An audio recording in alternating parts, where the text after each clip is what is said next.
This is the Horse Radio Network. This is episode 202 of Horsemanship Radio, brought to you by HandsOnGloves, the all-in-one revolutionary bathing, grooming gloves. Horsemanship Radio is a part of the family of the Horse Radio Network, and today we have two people who I admire so much because of their lifetime of learning. They're lifetime learners, and both took deep dives into horses in their adult lives, too. Let's hear why.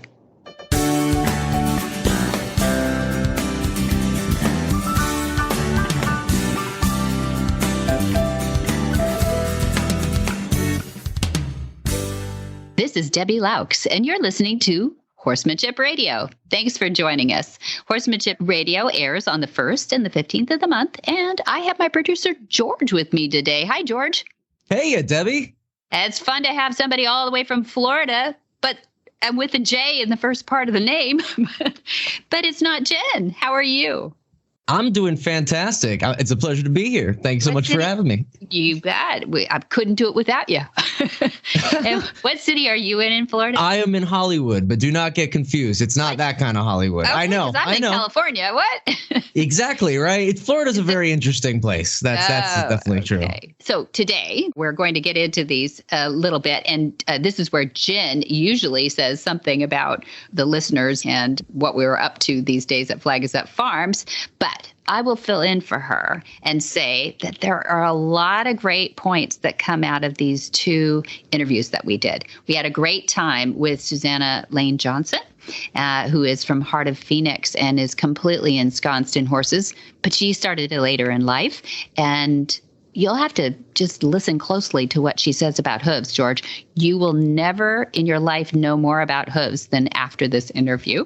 And I don't think you're a horse person, so I'm excited. I was going to say, it'll be more than ever. From zero, I mean, we can only go up. Oh, stop. And you will also learn brush hogging, what brush hogging is, because I don't know what brush hogging is. Yes. Okay.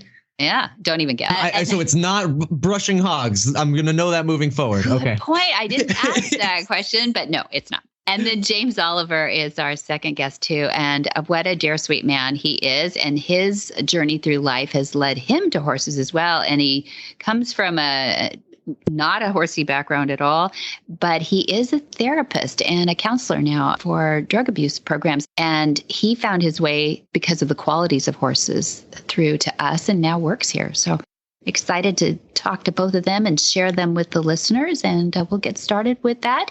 We have our sponsor here, though, HandsOnGloves, and it is an amazing company created by Jay Michelson, and it was created by animal people for animal people. I love that. They founded it in 2015. Listen in on his words. Hi, I'm Monty Roberts. And am I excited to bring you the news of a revolutionary, new, all-in-one shedding, bathing, grooming tool, HandsOnGloves. They are fantastic. And you believe me, I've tried them all. Hands-On outperforms traditional curry combs, shedding blades, metal bristles, and all those things. Most animals will gravitate to you for more grooming and petting time. If you wear them, your animals will love you more for it. While using the Hands-On Gloves, you can easily handle water hoses, shampoo bottles, lead ropes, leashes, and anything you want with them on your hands. They are easy to clean, and they massage muscles and stimulate circulation while helping to distribute natural oils for a healthy skin and coat. Hands-On is changing the way we bathe, de-shed, and groom our animals forever. Hands-On Gloves. They are fantastic. Suzanna Johnson is the Officer of Education for Heart of Phoenix Equine Rescue for 10 years now. She didn't begin her work with horses until her adult years, but was an avid reader about them until then. Suzanna taught preschool, integrated with special needs children for several years, which she believes greatly equipped her to work with horses in all varieties later in life. In 2011, she began her work at the Heart of Phoenix and soon discovered that there was a real need for easy-to-understand education on all subjects equine. She has a passion for learning new things and a love for educating people in simple, no-nonsense ways. So she quickly made the educational aspect of the adoption center its focus. Welcome, Suzanna Johnson from Heart of Phoenix Equine Rescue. I'm so pleased to have you on. How are you? I'm doing fairly well on this rainy day. Fairly well on this rainy day. I know it. We are deep into winter at this point, and I know that you guys work hard out there and mostly outside. So I'm glad to have you inside for 20 minutes or so.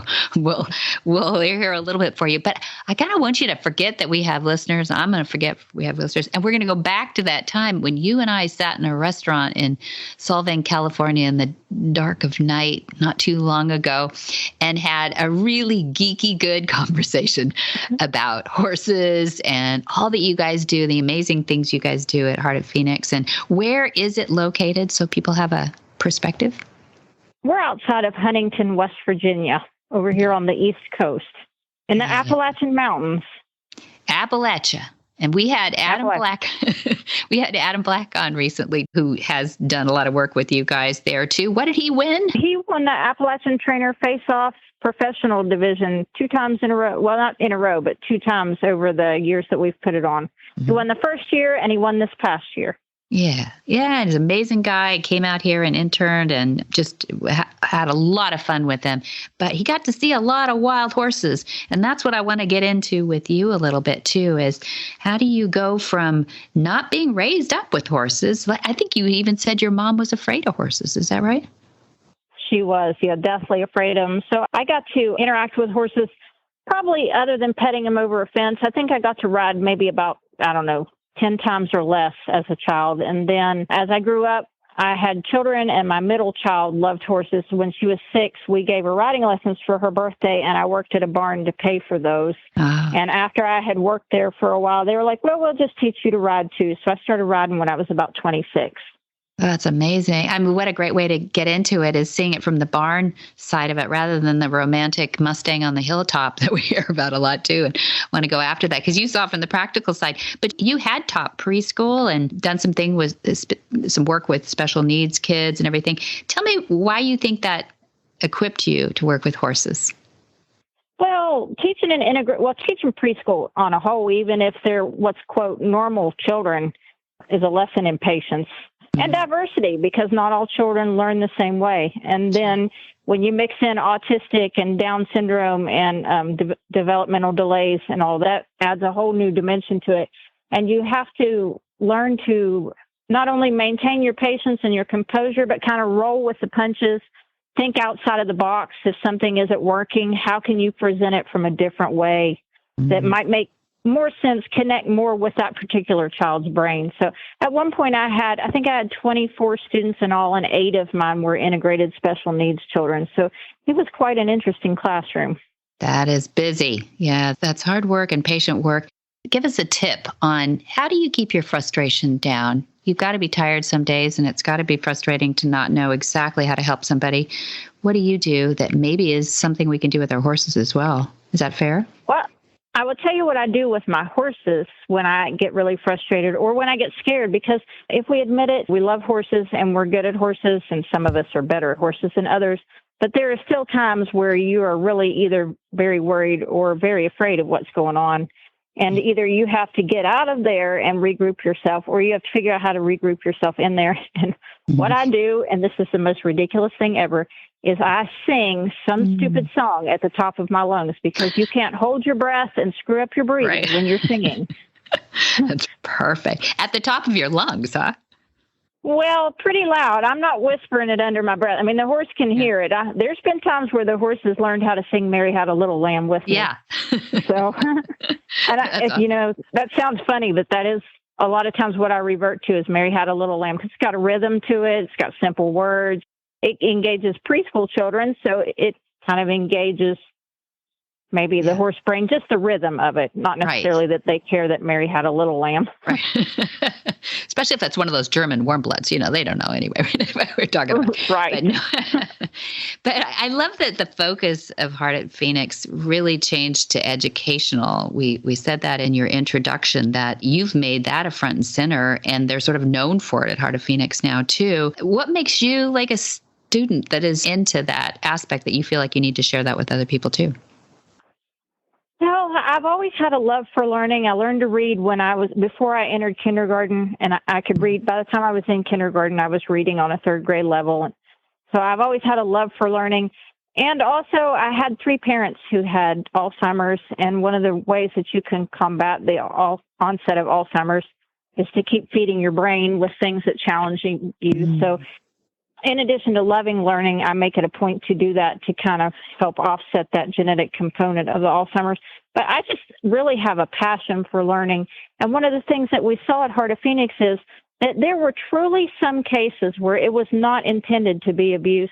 They just didn't know any better. They thought they were getting a very big dog and didn't know the ins and outs of what a horse needed in order to thrive and be healthy. In talking about it with the board and with Tania and some other people, how can we change that? The way we can change that is to provide very simple, very easy to understand education that connects with people, that's not confrontational and deliberately. I still make a lot of mistakes with my horses. I was working with a feral horse about 8 months ago and got her going pretty good leading, but it didn't even occur to me that I'd hung the blanket on the fence to dry because it was soaking wet. And I was leading her into the barn. She saw that, jerked out of my hands, took off running on all 56 acres. Oh. And it was quite a chase to get her back. And I make it a point I'll actually get on a live video on Heart of Phoenix after I've got that mistake corrected and say, listen, this is what I did, because we want people to know that, yes, we're considered an expert in horsemanship, but we make mistakes too. And there are still things that we're learning. And I think that really helps connect our audience, because we're not necessarily preaching. We are living the journey kind of along with them and sharing what we've learned so that your life will be easier, or is it so that you can keep horses on more of a budget and still in a stellar way.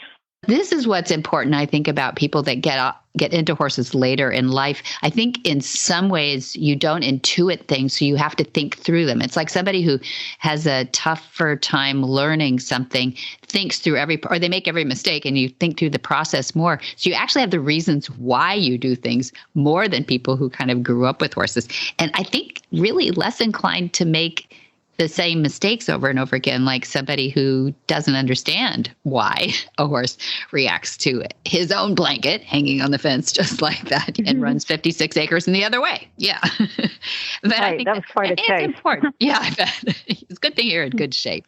It's an important element, though, I think, for people to say it's okay that I started when I was 65 or whatever. I really do. I think engaging the brain, like you're saying, is so much more fun in life than kind of checking out. Even those that just want to enjoy a nice hop on a horse and ride along, that's great. But I think there's even a deeper level with horses, don't you, that people can really change their lives by understanding the flight animal. Right. Yeah, I think so too. I think in some ways, if you learn to relate to horses well, and you haven't become a parent yet, it will help you with your parenting, because parenting horses and parenting 5 and 6-year-olds is a lot of the same ball game. That's 5 and 6-year-olds kick you, and horses will kick you. Right. Just 1,000 horses bite, difference. Children bite. Yeah. No, all joking aside, though, still the thinking process. Obviously, the human brain is more advanced, but the thinking process, you can really draw some parallels between horses and younger children, at least. Nice. Yeah. Well, in part of our dinner conversation, I was fascinated by you. I could have just listened to you all night talk about the education that you have found in caring for horses' feet.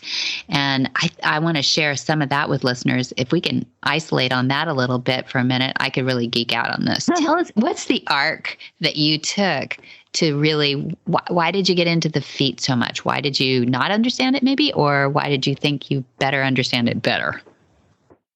Well, I worked at a public riding stables, and we had a really nice horse there, very well-bred quarter horse, who actually won the EXCA World Championship. And he was only like, I can't remember, he was like 25 months old or something when he won it. So he wasn't even 3 when he won it. And this fella, he was a super talented horse, and they had done a good job training him for the EXCA, but he had the most horrible feet on the planet. They were teeny tiny little feet and shelly, and they just fell apart over and over again, abscessed, wouldn't hold a shoe longer than 6 days. just ridiculous little feet. And so I started, and the fellow who owned him always said it was because he had 4 white feet. Well, I have a horse with 4 white feet, and he's got marvelous feet. And I have never really bought into that 4 white feet, or any white feet are weaker than dark feet.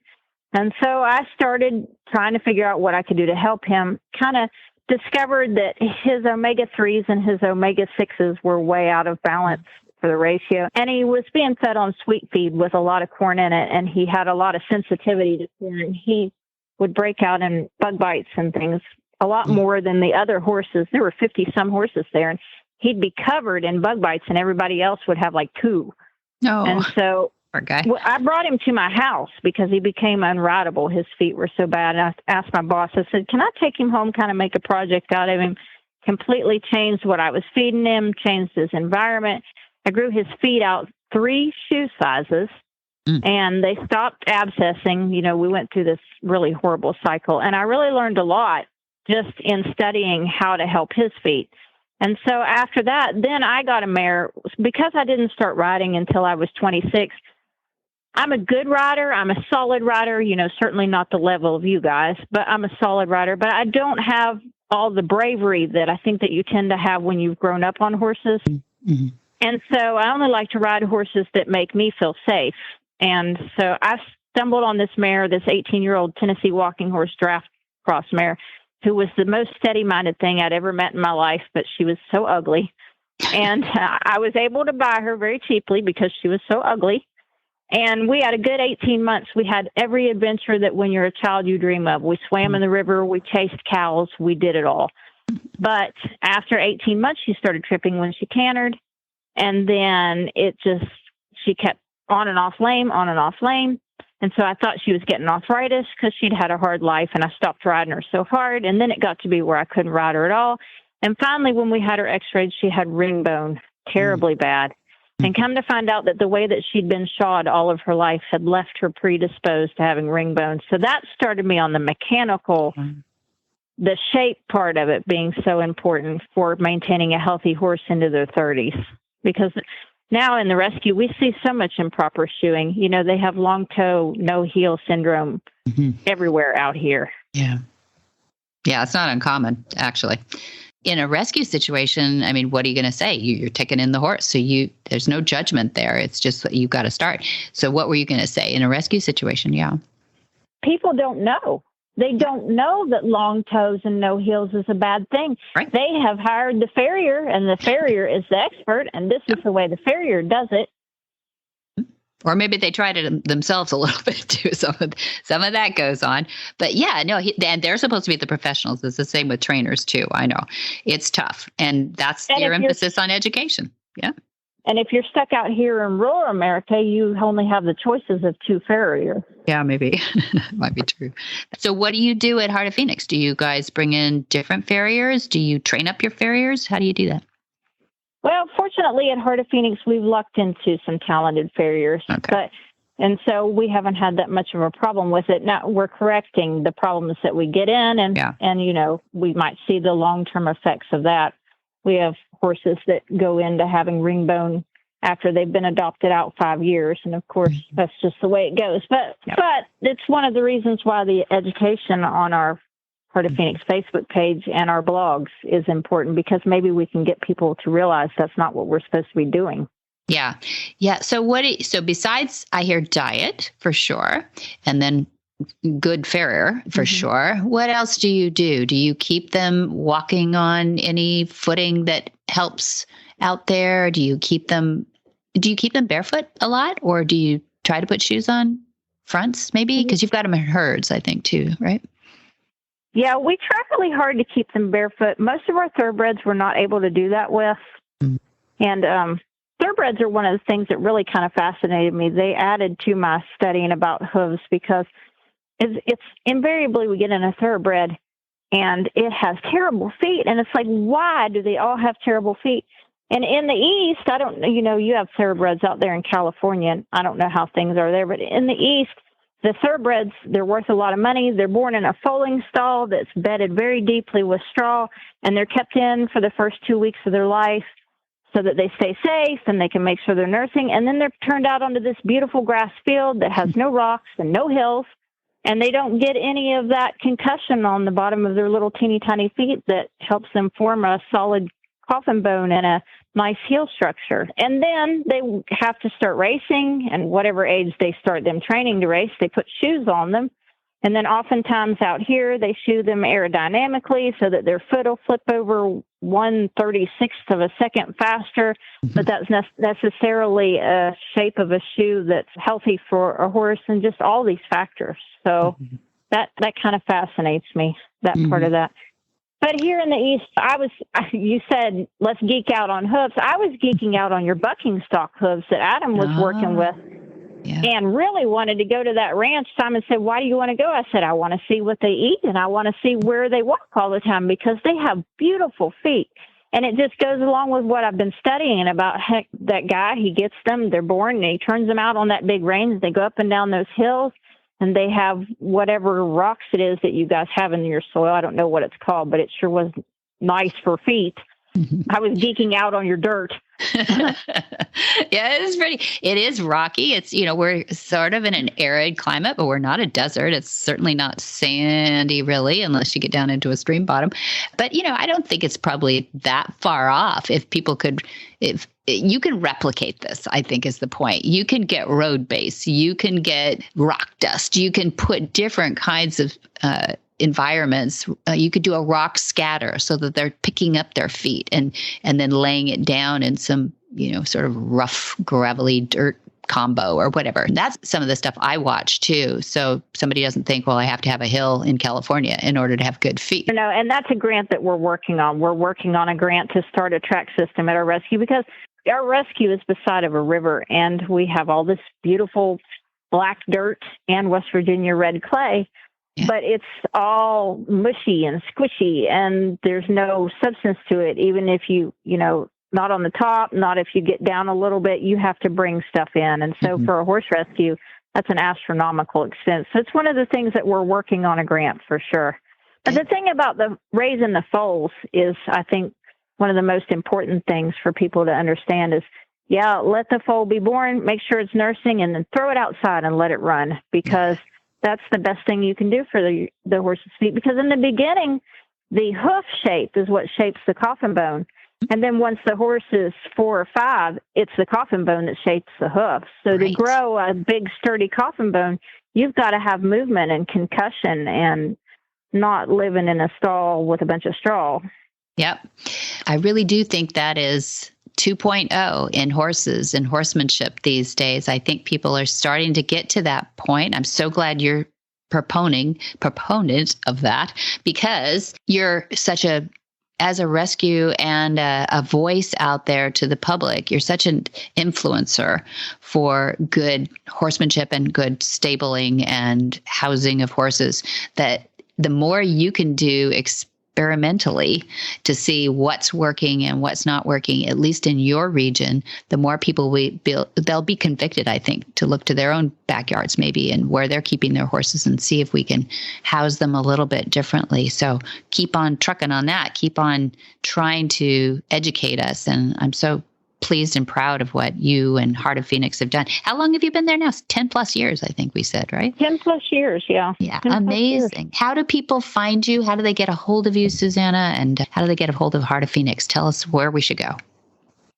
Well, they can find us on Facebook. It's Heart of Phoenix Equine Rescue. And they can also find us through our website, which is wvhorserescue.org. Okay, wvhorserescue.org. It'll be in the show notes, but if you're listening in the car, that was wvhorserescue.org. And I love what you're doing, and I hope people will support you. Go and do a little donation to Heart of Phoenix, because you're doing the right thing. And being a good student too, Suzanna, I really admire you and appreciate you. And I hope we can have you back too. And what's brush hogging on your tractor? Okay. You said you had some spare time occasionally, and you put down here that you brush hog on your tractor. What the heck is that? That's where your horses are out in the field and they leave the things that are not edible for horses. And so you've got all this chewed down grass, and then you've got these long sticky things sticking up, and you got to go out there with your tractor mower, which is called a brush hog. Do you guys have brush hogs in California? I don't know about You've never heard of a brush hog? You're so East Coast, you two. No, Wow. I've heard of brush hog. Brush hogging is not just an East Coast thing. It's not. It's a type of rotary mower that you put behind your giant tractor.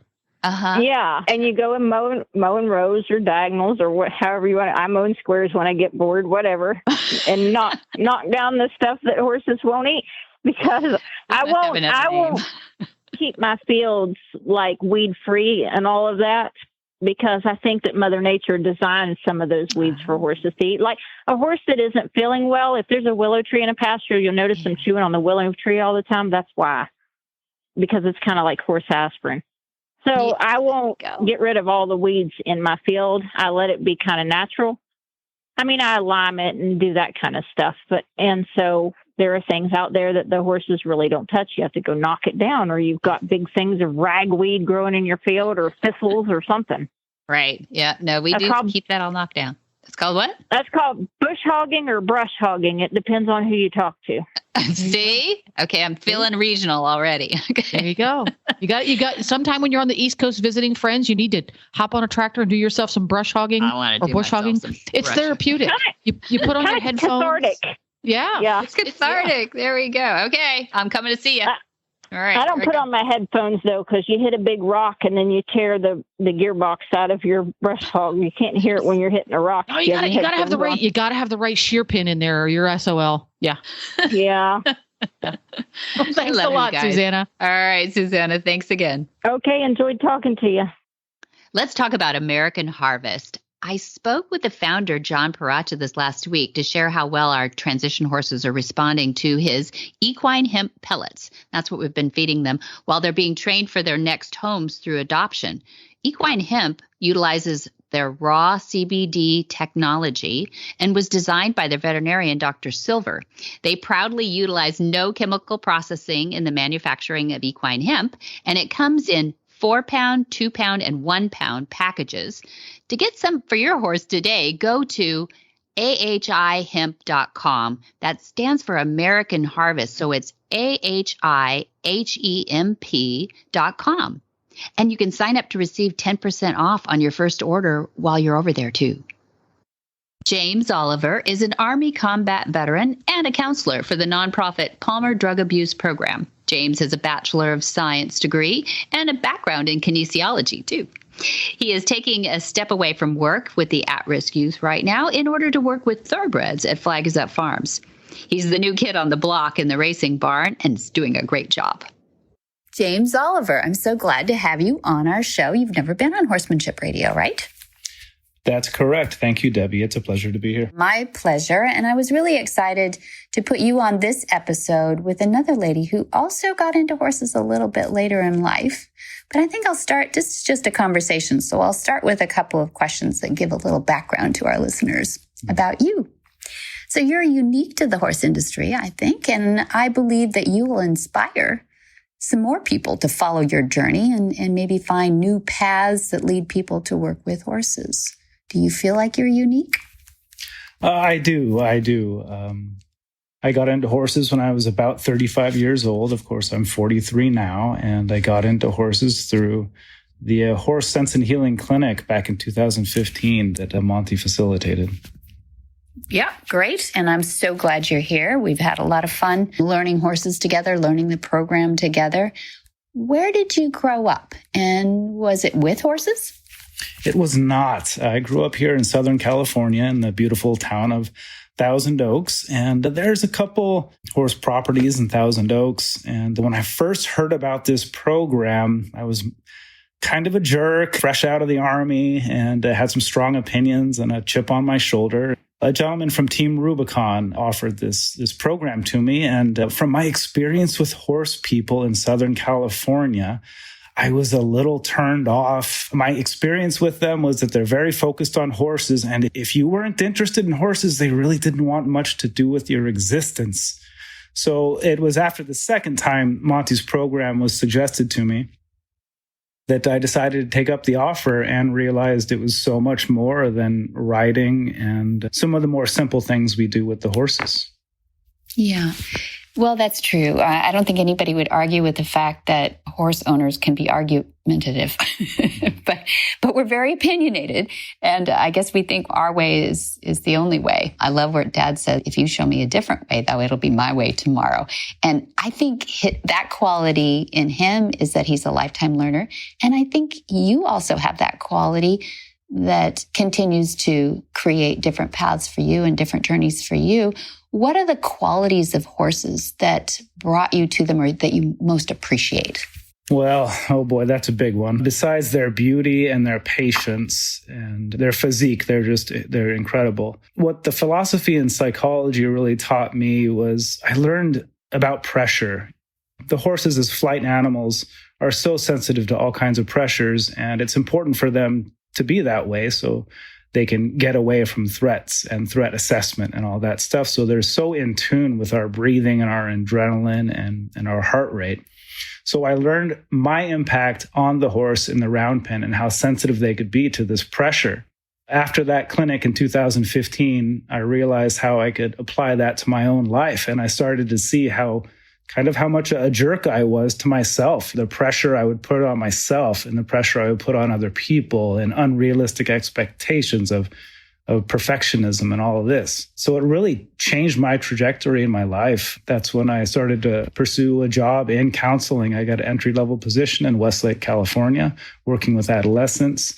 And then shortly after that, I started to go to school for counseling. And I kept returning up to Monty's as a participant in the Horse Sense and Healing program, and then to a mentor, and just to see the changes in the participants and all the different instructors that would come up, Denise Heinlein and Jamie Jennings, just such incredible qualities of people that they were more than horse people. They were people as well. Yeah, you've named some icons too that have come through here. We're very fortunate to have some really great people come through and that you've been a part of some of those great teachers too. So let's get off the, praisey stuff. What about horses is the most challenging for you? Most challenging. All the horses have backstories. And Monty has a quote, I'm probably hacking it up. It's blaming the horse is like blaming the night for being dark. Yep. So when I go with the horses, it's important for me to not judge them on anything and just understand them how they are, with the acceptance of I have no idea how many things led to how they are in that moment. And just to be with them and hold that intention of being with them. And they do the same for me to the best of my knowledge. And it's really overlapped into my human-to-human join-ups, if you will, in that I don't judge other people. It's not about that. No, of course you don't. And I think you've made that bridge. Suddenly you made that bridge as you were speaking, I think, into people, which is interesting, right? So we went from what about horses is the most challenging to the fact that you've recognized that in people and not knowing their background. And it's a great perspective, isn't it? To not know a person's background and then assume things.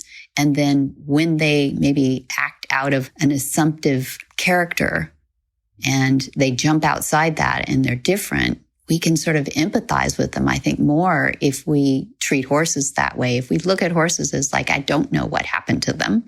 I don't know what they've been through. They can't communicate it very well. Well, I think they're pretty good at communicating, frankly, but a lot of people don't recognize some of the language that they're trying to tell us, like, I really had trouble with people, and here's where I had trouble. But people are like that too, I think, don't you? Oh, absolutely. We have no idea what brought them to this day and their opinion and their force of that opinion on us, just to accept them as the way they are. So it's important for us to understand where another person is coming from. And if something comes up that we don't understand, to ask questions and communicate. And that's another part of this whole process of being with the horse, is if they do something we don't like, we look within ourselves, how can we communicate and get a better idea what they're seeing, what their perspective is? It just seems it's been applicable to my life since I came to this program. And just accepting the people the way they are and accepting that I have no idea all the conditions that brought them to their opinion in this moment. But all that really matters, again, is this moment. And that segues perfectly into the horses are always present, always in the moment. And the biggest things I like about the horse is their ability to move forward. You can observe them and they'll nip at each other, snap at each other, pin their ears back, and then 2 or 3 seconds later, they're right on with their lives. Mm-hmm. That's right. You mean they don't hold a grudge? I don't think so. No. No, I don't think so. Yeah, and you recognize those qualities. And that's why I like to share with those people that attend our Horse Sense and Healing, or maybe Horsemanship 101, some of the courses that have almost by definition beginner horse people in them. I like to share that the way that they can get more horse experience is maybe go volunteer at a rescue where they certainly need more hands and help. Go volunteer at a therapeutic where there's always need for grooming and feeding and cleaning stalls. But they'll get their horsey time. They'll get around horses more. And I think you're a good example of sort of slowly, pervasively getting more and more time with horses until they become, look at this, they're part of your life. Absolutely. After coming to Monty's program, I looked up in my own neighborhood the different horse facilities, and this equine therapy is growing so much these days. I highly encourage anyone that wants more horse time to just seek out in your local areas different horse ranches and see if they offer the equine programs, because then they will be looking for people to help muck, help saddle, or in my case, it was autistic equine therapy, riding alongside the horse and just being there for the horse and for the participants. And there's a lot of need out there, and it gives great horsey time. Yeah, that is so true. And the need is great. But also, I think if we recognize how therapeutic, or the qualities of horses can be therapeutic, then I think more and more people will want to be around horses. But what I like about you, and what I like about people that have just a little introduction to Monty's concepts, is that you're not a know-it-all. You're a learn-it-all.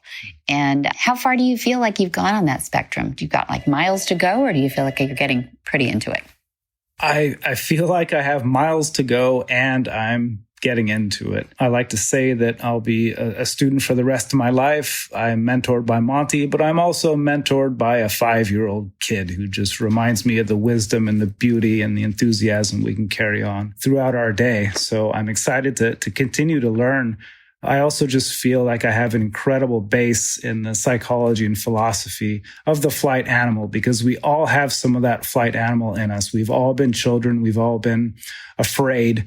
And a lot of us that have been to war or very traumatic experiences, we know what it's like to be afraid. And what we want to do for each other is provide a calm place to where there is no reason to be afraid. And that's the best we can do for each other and the horses. Mm-hmm.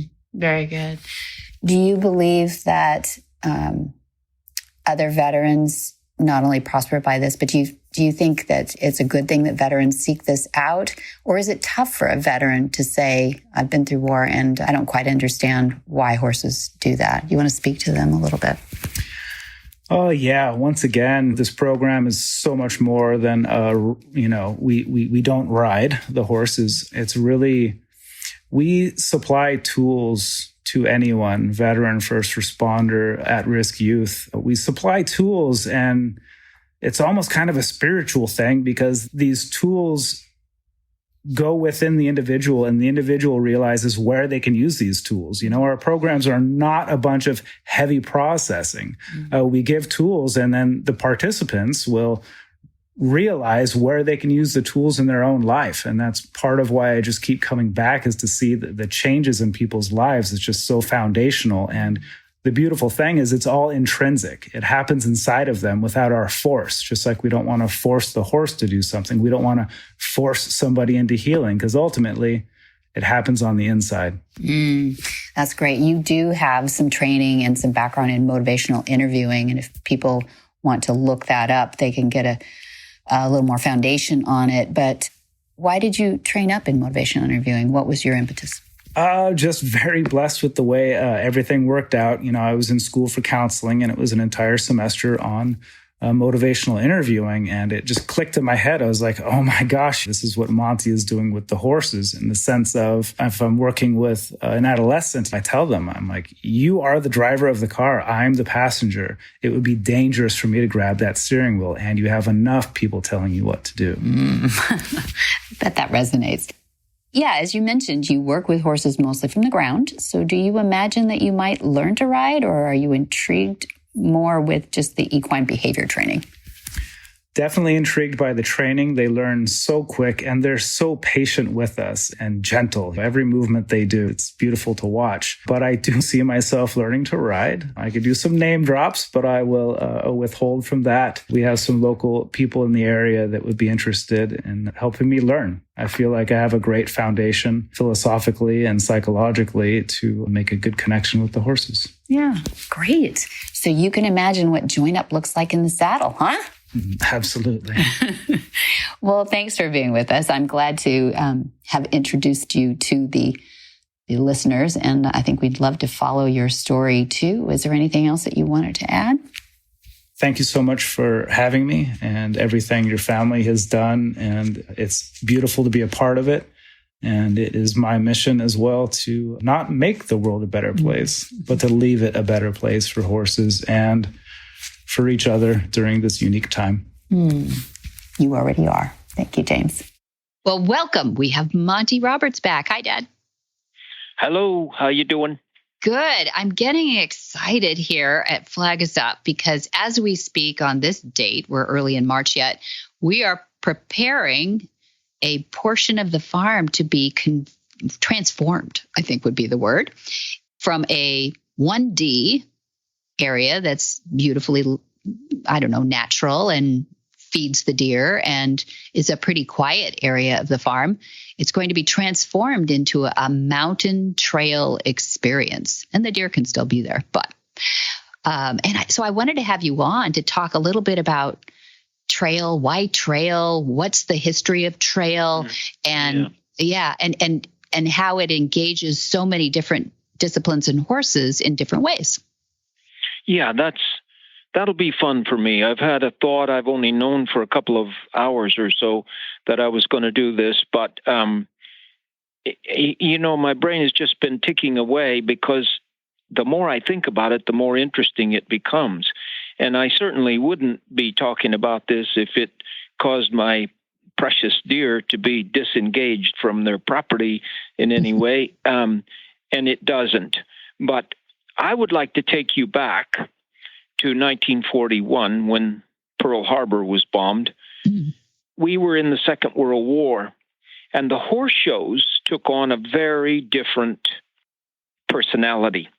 And that is that in 1941, I was only 6 years old, but I was already showing horses for 2 years. I showed my first horse when I was 4. And the first horse I showed was in Western stock horse, if you can believe. Cantering, stopping, spinning, backing up at the age of 4. And what else happened at a horse show in those days? Not much else happened at a horse show in those days. Through the 1930s, there were gaited horses and there were jumpers and there were hunters, but the Western was Western equitation and Western pleasure and a little bit of this thing called the trail horse. And a trail horse class was really not a trail horse class at all. It fit into coliseums and horse show rings, and it was a few obstacles that you went through, and the better the horse did it, the higher the score. After 1941, something really happened, and that meant that a lot of horse shows were canceled. And they moved slightly outward to ranches and farms and things, and natural horse trail classes began to occur. And I thought they were fun, so I had some horses that could do these things pretty well. And it became a kind of a popular thing to have these meadow or foothill trail classes. Not mountain trail classes, because then they couldn't happen unless you had mountains. So they had them in meadows and foothills mostly. And sometimes you had to go over a little jump, and sometimes you had to back through a narrow hallway and things like that. But what was happening was that anybody could do it with any kind of saddle and any kind of background of horsemanship at all. And the better you did it, the higher the score. All through until about 1946, when the American Horse Shows Association took over. And they started to base their contests on horse show rings and not meadows and foothills and things like that. But because the war had made us interested in the trail classes, they brought a trail class into the horse show rings. And as it went along comes the American Quarter Horse Association, and they wanted a bit of a different change. So it was a class where you had to ride a horse through a specific set of obstacles, and those obstacles had to be the same right across this country, from New York to San Diego or Los Angeles. They had to be the same. And they were done with barrels, oil barrels, and poles, and gates. You had to open a gate and close the gate, go over the poles, and then you had to start a procedure it was called a Western riding class. Oh, okay. And that's sort of silly. Western riding class. What is Western riding class? You're riding a Western saddle, but the Quarter Horse Association had it become a Western saddle class. And you rode over these poles after opening and closing the gate. And then you began a situation where you walked, trot, and cantered, and you changed leads on a S-shaped course that was outlined for you, the same in every town. And then you had to change on the straight. Bingity, bingity, bing, about 4 strides left lead. Bingity, bingity, bing, about 4 strides right lead. And you had to go 2 straight lines changing leads. And I had never done that one because now, after the war, I was in the big time, man. I was in the cutting and rein cow horse, and I was show jumping, and I was riding gaited horses.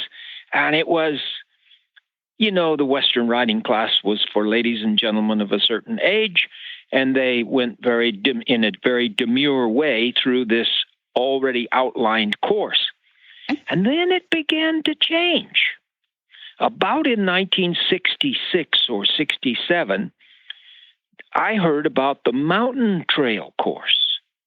And they had these things connected with, oftentimes, these rides of a nature whereby you rode 20 miles and things like that, endurance things.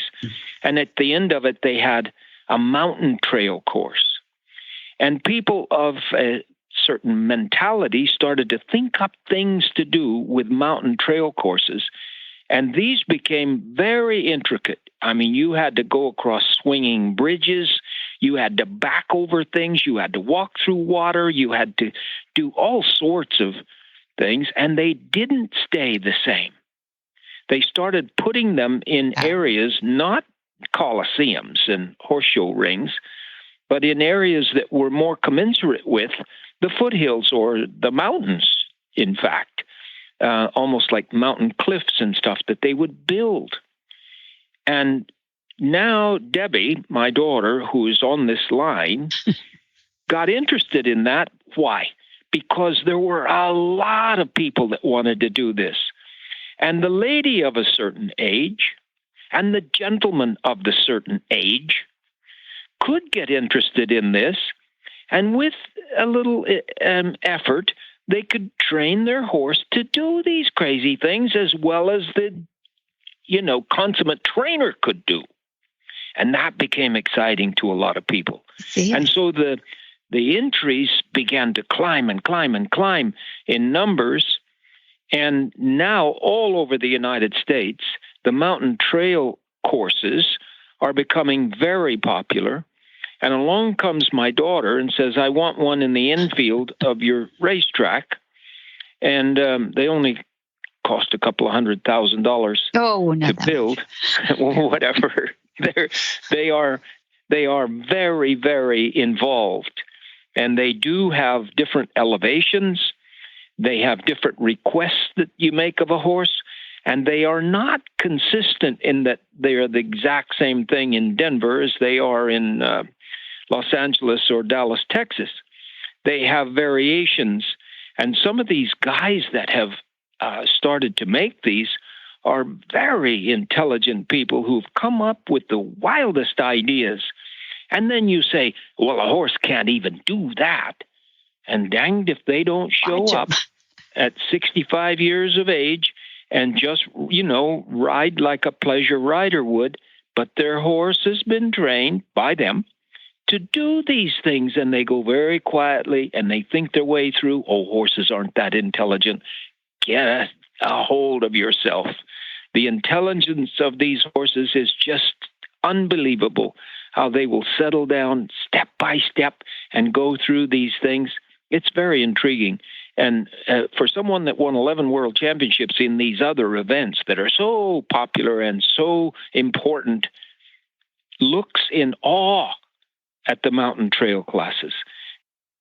So I'm going to be gone, but you guys are going to have one right in my infield. And this one is going to be built in the next couple of weeks, and I don't think you're going anywhere. So the whole thing is built. Well, they built the obstacles in Washington State, just because that's where all the wood is apparently.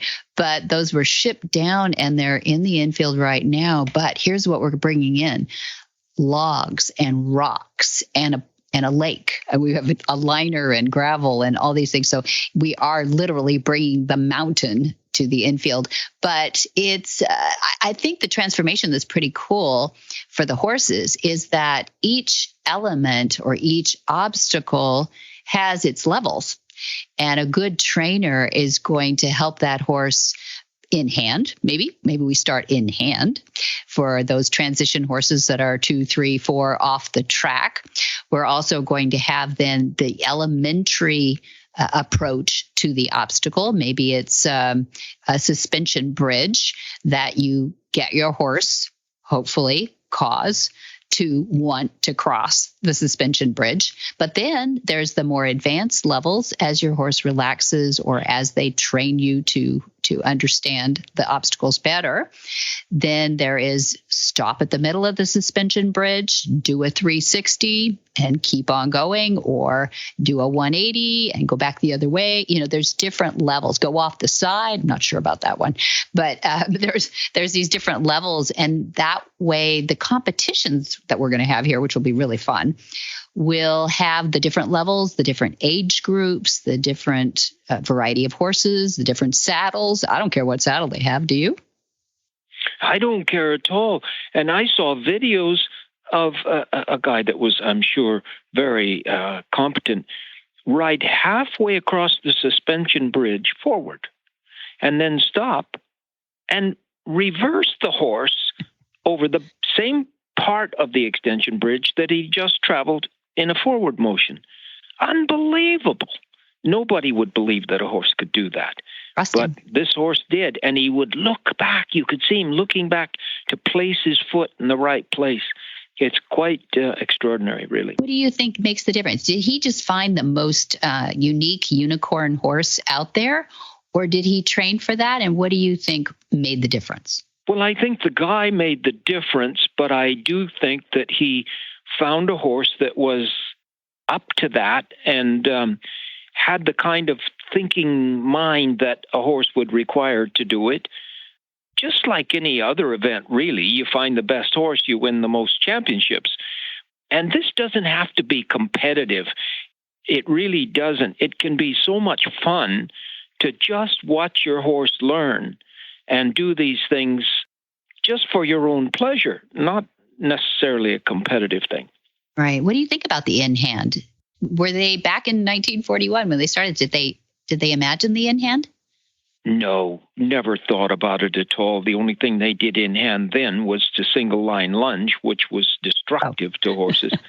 But on the trails, though, were people out there walking the trails? Well, there's no question that I rode on trails in the mountains, the Sierras here in California, where people would get off and have their horse on about a 20-foot lead, and then they would go across a stream and then lead their horse across the stream from 20 feet away and the horse would leap across the stream and then plow into the water, and they didn't want to ride the horse through that thing.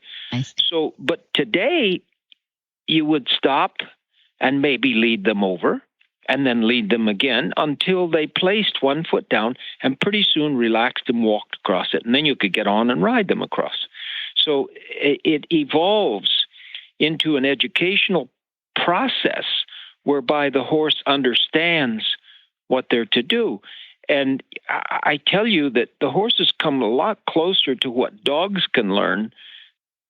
And you see some of these dogs in these obstacle things. Yeah, agility drills. That's what they do to think it through, you know. Well, horses can come close to that. I didn't believe it until recently, and I saw videos of these horses really thinking through the mountain trail courses, and it's quite extraordinary. Yeah. Yes, I agree. Our designer's name is Mark Bolander, and he is designing these courses around the nation, although they're very rare still. And so people do come from a long way away to be able to use them or compete on them, whatever their interest is. But there are no others in California, which is pretty exciting that we finally got one here in horse country too. I think Mark he's a great combination of engineer. He does own a building company, a contracting company, and a horse person that came on later in life with horses. And he does now, he even has a Breyer horse. His horse Checkers will be here with us in June, and Mark will come back into a clinic in June. So I'm excited about that. But I'm really excited about a train the trainers and allowing people in this local area to come in and train under him. So they're qualified to use the trail and teach those too. What do you think makes a good trail trainer? Well, I think anything that you train for has about the same kind of person that becomes a great trainer. And that's the one that can cause the horse to want to do it and not force the horse to do it. Forcing the horse to do it is gone. Those people will lose, and the ones that cause the horse to want to are winning. And if you look at what's happening in the various disciplines of our world, it's the horses that have followed a lot of my concepts. Show jumping people, there's some of the biggest in the world now are saying violence isn't the answer. And just to force a horse to go across the mountain trail thing is wrong, and they won't learn as well. It's the guy that causes the horse, or lady, that causes the horse to want to do it. And that's the slowing down process and letting the horse think it through and then gain something for doing the thing. It's a process of education for my certified instructors. But once it happens, I mean, think about it. I went to Germany for a horse called Lomitas, who was going to be put down because he was trying to kill people and wouldn't go in the starting gate, and they couldn't race him anymore. And I worked with him 10 days, and he went in and won and became Horse of the Year and produced a Horse of the Year. And the 3 generations after him earned $50 million on the racetracks. And that was simply a way to take the old world of violence and force. That horse has to know who's boss. Take that all out of it and cause the horse to want to. Mm-hmm. Yeah, absolutely. And the observational skills that you have are surpassed by no one. I don't think there's any question about that. So if you are going to impart, and you know you are going to do this with your certified instructors too, impart some of the ways to look at a trail and the outcomes for them teaching trail, what would you say to the certified instructor that says, but this horse will never cross water. He's always been phobically afraid of water, or this horse is, afraid of where he puts his feet when it comes to rocks, or I don't know, what there's definitely phobias. Yeah. Mm-hmm. Yeah. I mean, there's horses, Debbie, that won't walk over a tarpaulin. Right. And yet I went all over the world and I did the lake and stream demonstration. Right. And the lake and stream is a very large tarpaulin in a round pen. Yeah. So that leaves a moat around of about 6 or 8 feet that the horse has to stay on because he won't put his foot on the tarpaulin. And then you have a little stream, and that's a rolled up tarpaulin, and it's only about 6 inches, and he starts to jump over it. And then gradually you open that up and he jumps over it, and pretty soon it's 10 feet wide and he can't jump over it. So he puts his foot on it, and then it doesn't kill him. And in a 30-minute demonstration, 100% of the horses brought to me with that phobia were then following me without a lead on, following me across the lake in the middle with no force whatsoever. And people would just sit with their mouths open. Right. But or cry. I've seen it. Or cry. But you have to allow your core to diaphragmatically breathe so that they know you're not anxious, you're not fighting, you're not forcing them to do anything. You are watching carefully to what they learn and then rewarding them for the thing that they learn. It's so much fun to do it that way. Yeah. And pretty soon your body can't see it any other way. I suppose that's what you're getting to that's, I guess, the ethereal position you want to get to by end of life, is that being able to achieve that. The word I was thinking you were going to say too is incremental, because even though it's 30 minutes, you give that horse a chance to put a foot on, but then do you make him go across? Now he's touched it and he knows it doesn't kill him? Or do you back him off and say, that was great, but let's try that again? Yeah, the rub between the eyes, standing him in the moat, and then turning him around and looking back at that little stream, and then you walk over the stream and be careful because he might jump it, but then he comes across and you rub him again and you go back and forth, and pretty soon he says, if you can do it, I can do it. Mm-hmm. And he follows you. It's absolutely, and then the joy of watching a horse learn instead of watching a horse do it because they're made to. The joy of that is just overwhelming. Watching them overcome that. Now let's also add a pony horse or an anchor to the situation. What do you think? Well, yeah, now you're making it really easy, because if you put an older horse in there that will walk over the tarpaulin and have him go in front, it happens in no time at all. And they will mold to another horse quicker than they'll mold to the human. But I never did that in my demonstrations. I did it myself. But one thing I do, like for a head shy horse, is I get on another horse that they are accustomed to, and then bring them up and then move to their ears from the back of another horse. And nobody ever twisted their ears when they were sitting on another horse. So they let you do it right away. And then you gradually step off the horse or bring another person in, and gradually you show them that you don't have to hurt them when you go up and touch their ears. And I've won some bets that you can't believe on that score. But anyway, it's just so much fun. And at 87 years of age, I'm still having so much fun watching the horses learn instead of forcing the horses to learn. And when I see it with people, it's even more gratifying than seeing it with the horses, because every person then does it with the next 100 horses or something. And and the whirlwind broadens, Yeah, love it. Well, I'm looking at this little bit of a drawing. It's not the final one, but there's things on this called Texas two-step and balance beam and teeter-totter and rolling bridge. That's an exciting one. And swinging bridge, suspension bridge. There's a trestle bridge. There's boxes. There's not only that big pond that we talked about, but there's also water boxes to walk through, cross logs. Cross bucks is another one where they're up and down and up and down. Rock scatters, step ups, mazes. Oh my gosh, we have found many, many ways to train or torture, however you look at it. Yeah, and you have to keep that word incremental very close to you when you start these things, because, for instance, the swinging bridge.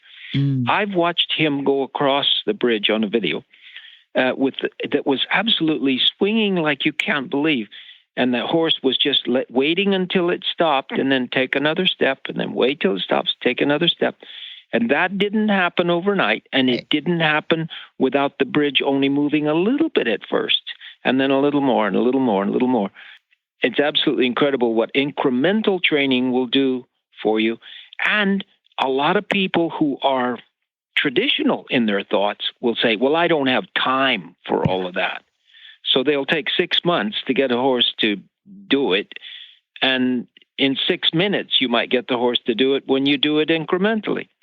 Well, I hope people will take that to heart, go home and practice, and then come visit us and come see our huge mountain trail course. It'll be really fun. Yeah. Well, thanks. Thanks for sharing a little history of trail and also your training via radio of trail obstacles. Yeah. And I thank you for sharing not only the mountain trail land with us, but also with the deer. Yeah. And I have a group of students waiting for me to talk to them right now. So I'll leave you, Debbie, but invite everybody to come. The gate says visitors welcome. Mean it. Thank you. Hi, I'm Monty Roberts. And I'm coming to you now to talk about the Monty Roberts Online University. You know, there ought to be 6 months in everybody's life where they just live with their animals. I've been staying home, but 3 months now, I've been home with this virus thing. And the things I'm learning, we're bringing you a new series. What horses see, how horses see, and about horses seeing things. The online university is bringing you the last 3 years of my learning process, which I promise you is the learningest years I ever spent. The Monty Roberts Online University, you won't miss a minute of it if you get started on it.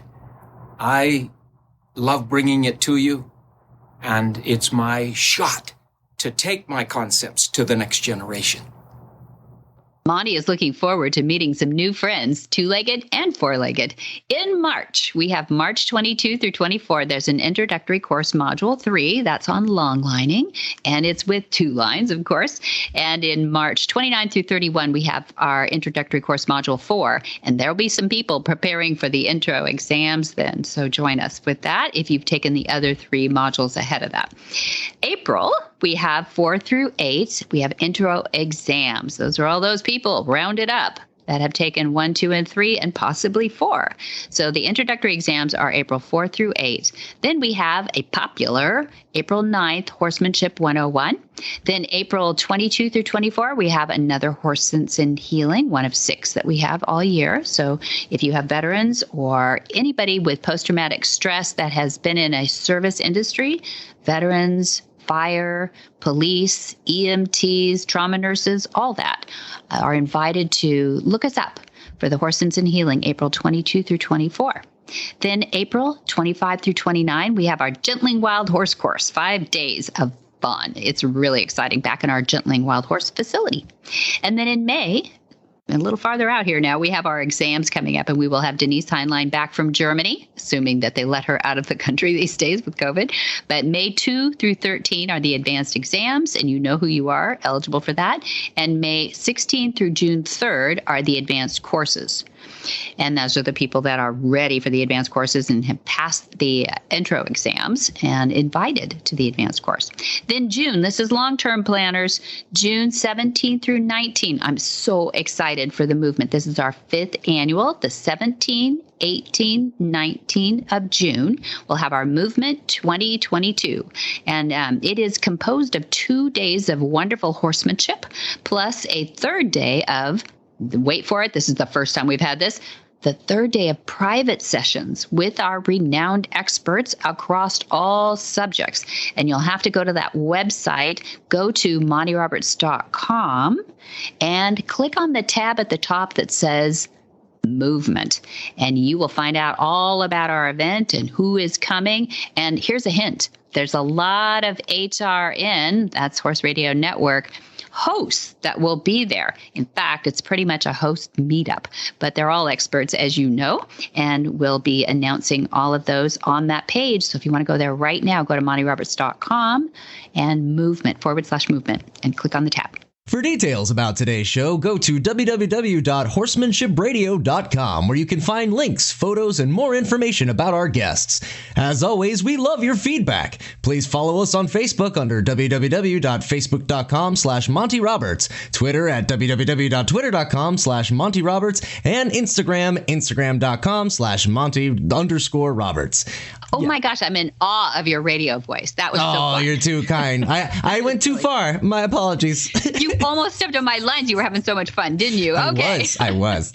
No, I get to thank our sponsors, and those are Hands On Gloves, American Harvest Inc., and MontyRobertsUniversity.com. That's the reason for being.